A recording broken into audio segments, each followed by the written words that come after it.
What are the 7 awesome things that originated in India? Let's talk about that. Welcome to my channel.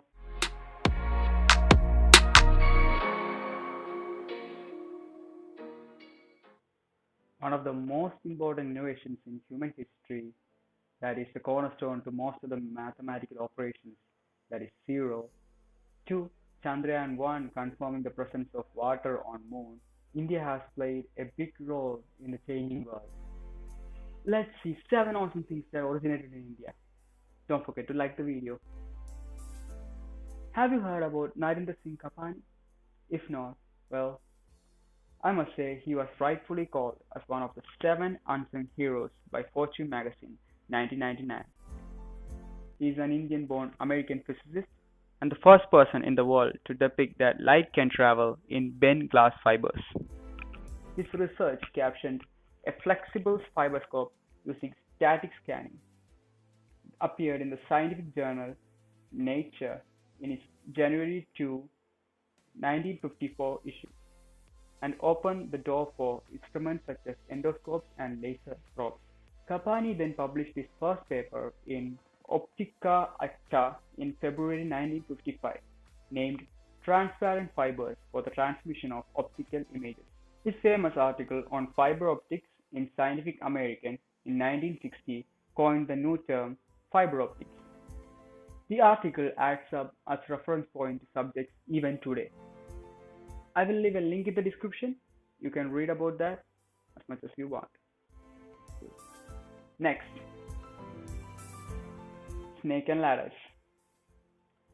It's a classic game loved by children and adults worldwide.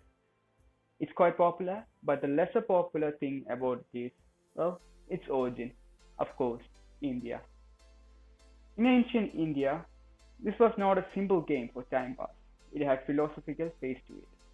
A major difference is that in traditional version, a virtue or vice and the effects of these virtues and vices, or something neutral, is placed within each box. It was originally called Mokshapad, Vaikundapali, Paramapada Sopanam, all meaning ladders to salvation. It is said that in ancient times, the religious leaders used this game to teach people about good and evil and the power that good holds.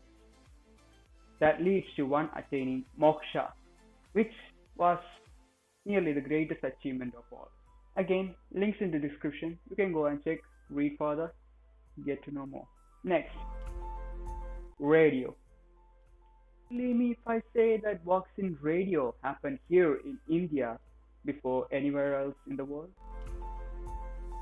Well, India had a great mind of the name Jagadish Chandra Bose or J.C. Bose. He was rewarded in 1970 with a knighthood, and in 1920 he became the first Indian to become a Fellow for Science of the Royal Society. Despite all that, his works was barely noticed at that time. It was only until recently that his works were reevaluated, especially his works on radio. After becoming a professor in the Presidency College in Calcutta, he had to face a lot of troubles.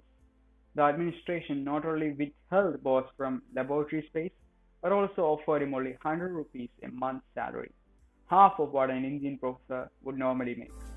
He worked over all the trouble and began to engineer in the embryonic field of radio. Be motivated by that. He was able to reduce electromagnetic wavelengths to millimeter scale, that is, microwaves. Using microwaves, he was able to demonstrate how one could ignite gunpowder, send signals to receivers 3 rooms across from his lecture theatre, and discharge pistols, all using wireless technology. By 1895, barely a year after starting his research, Bose made the first public demonstration of radio waves in Kolkata Hall. Details of the apparatus used are vague, but at a distance of 75 feet, he remotely rang an electric bell and ignited a small charge of gunpowder. The invited guests were amazed by the demonstration that Atrikshi Alok, or invisible light, as Bose would summarize it in a later essay, passed through walls. This was interesting for many reasons. First of all, you might have heard of this person, an Italian inventor. by the name Marconi. Well, this happened 2 years before the first public demonstration by Marconi of wireless telegraphy in England.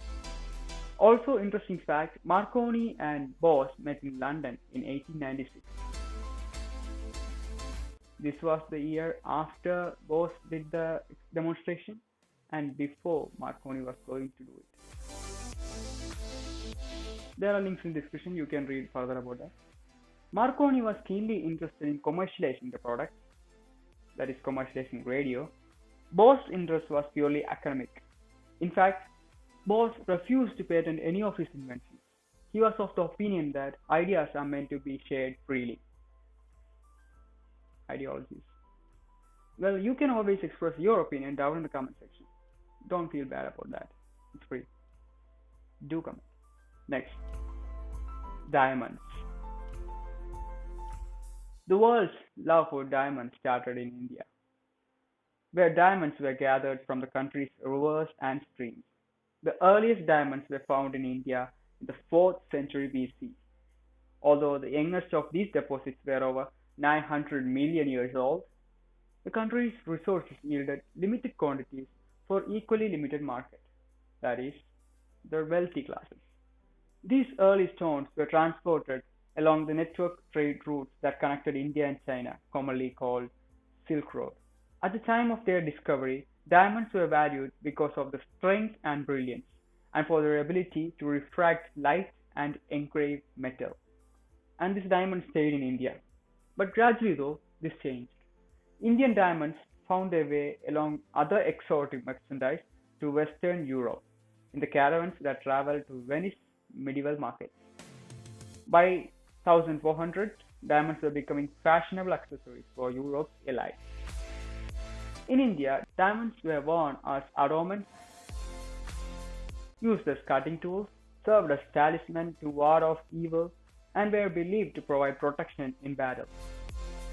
In Dark Ages, diamonds were also used as a medical aid and were thought to cure illness and heal wounds when ingested. In the early 1700s, as India's diamond supply began to decline, Brazil emerged as an important source. Diamonds were discovered in the pans of gold miners as they sift through the gravels of local rivers. Once reached its full potential, Brazil dominated the diamond market for more than 150 years. Next, chess. Many countries claim to have invented some form of chess, but the most commonly held belief is that chess comes from an Indian game called Chaturanga, which appears to have been invented in the 6th century AD. The game spread throughout Asia and Europe over the coming centuries and eventually evolved into what we know as chess around the 16th century. Next, plastic surgery. Physicians in ancient India used skin grafts for reconstructive surgery as early as 800 BC. Later, in European countries, plastic surgery advanced very slowly. However, Eastern medicine took more readily to plastic surgery, and there were more recorded incidents of skin grafts and reconstructive surgery throughout the history in that part of the world. While most of the beauty stuff comes from ancient Egypt, shampoo was actually invented in India. As early as 1500, people in India used the pulp of soap berries combined with hibiscus flowers and herbs. But you must remember that this was a time when British colonial traders were going back and forth from India and England. They came upon this mysterious shampoo.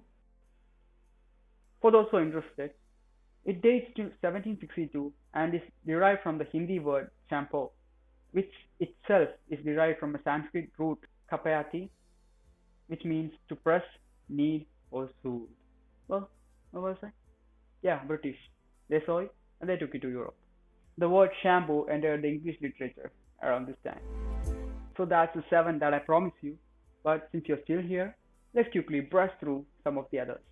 India has one of the oldest civilizations, and the Indus Valley civilization introduced many things to the world like cotton, ruler scale, buttons, and even the flush toilet. And when talking about mathematics, Indian thinkers did a great deal of job there too. Even the Fibonacci series, or working behind the roots of quadratic equations. Yoga originated in India.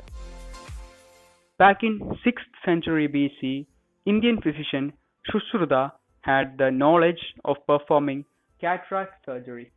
So, aren't you motivated by all this? Like Mahatma Gandhi said, an ounce of practice is worth a thousand words. So, get up and do your thing. Become the best version of yourself. Thanks for liking and commenting. Thanks for watching till now. I'm Bimal. Happy Independence Day.